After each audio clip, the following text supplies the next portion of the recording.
kulit mo. Bakit ngayon ka lang?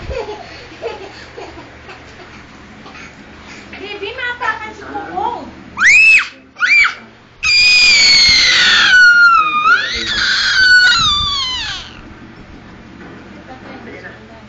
Kanina pa hihintay, hindi dito mo. Hindi ka kasi mga kliyente. Hindi ka naman nanood.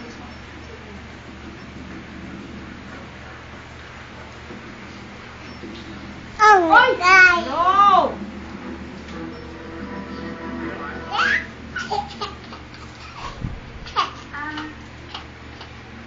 Hinahanap ko dyan.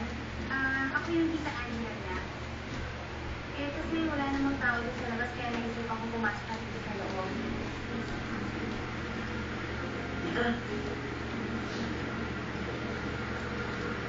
Akala ko ba sa doon papasok ka sa school? Di ba ho, hapon pa ang pasok dito sa time.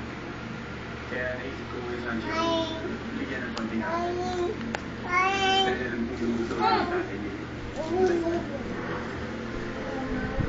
Ulit si Kukong. Bayaran mo ba ang tatay? Hoy!